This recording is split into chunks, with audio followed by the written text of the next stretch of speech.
Bonjour à toutes et à tous et merci de nous rejoindre pour une nouvelle édition du débat en ce samedi 12 mars 2022. Plus de 2 semaines après le déclenchement du conflit entre la Russie et l'Ukraine, les tensions entre Moscou et Washington prennent de nouvelles dimensions. Les deux pays, en effet, s'opposent dans un différend sur de présumés laboratoires biologiques en territoire ukrainien. Moscou accuse le Pentagone d'avoir financé un programme d'armes biologiques sur le territoire ukrainien, affirmant avoir en sa possession des preuves en ce sens.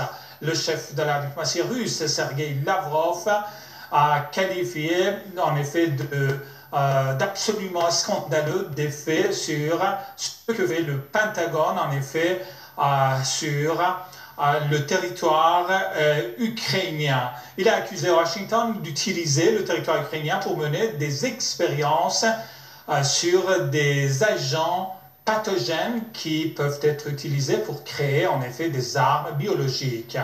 La Chine également a demandé aux États-Unis en effet de donner des explications sur les détails de ces activités dans les laboratoires ukrainiens. Aujourd'hui, dans le cadre de cette édition du débat, nous allons nous pencher sur cette nouvelle révélation, en effet, sur les activités secrètes du Pentagone en Ukraine et une éventuelle, en effet, révélation de ces activités. Restez avec nous jusqu'à la fin de cette émission. Moscou accuse Washington de mener un projet de transfert de maladies mortelles par les oiseaux vers la Russie via l'Ukraine. Les services de renseignement américains ayant admis avoir aidé à la recherche biologique. La directrice du renseignement national américain, Avril Haines, a confirmé le jeudi 10 mars que l'Ukraine exploite plus de 10 laboratoires biologiques liés à des projets de défense et de santé, notant que le gouvernement américain a fourni à Kiev une assistance dans le domaine de la sécurité biologique, a-t-on appris dans un rapport publié dans le numéro du 10 mars du journal en ligne Raya Lyon. L'Ukraine exploite plus de 10 laboratoires biologiques et ces laboratoires travaillent sur des projets de défense et de réponse sanitaire, a affirmé Haines lors d'une audition au Sénat américain. L'objectif de ces recherches biologiques financées par le Pentagone était de créer un mécanisme de propagation furtive de pathogènes meurtriers, a indiqué le porte-parole du ministère russe de la Défense, Konachenkov. Selon les documents, la partie américaine prévoyait de travailler sur la transmission d'agents pathogènes par les oiseaux, les chauves-souris et les reptiles en Ukraine en 2022, avec une future initiative pour étudier la possibilité de transmettre la peste porcine africaine et aussi l'anthrax.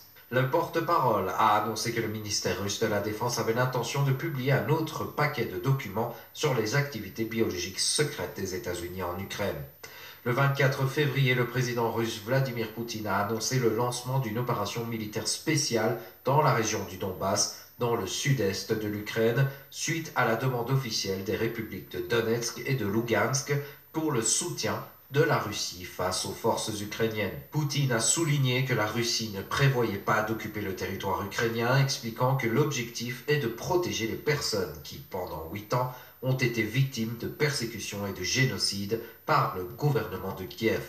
En outre, les pays occidentaux, dont la Grande-Bretagne, ont adopté ces derniers jours un ensemble de sanctions économiques sévères contre la Russie dans le but de faire pression sur Moscou et le contraindre à arrêter l'opération militaire en Ukraine.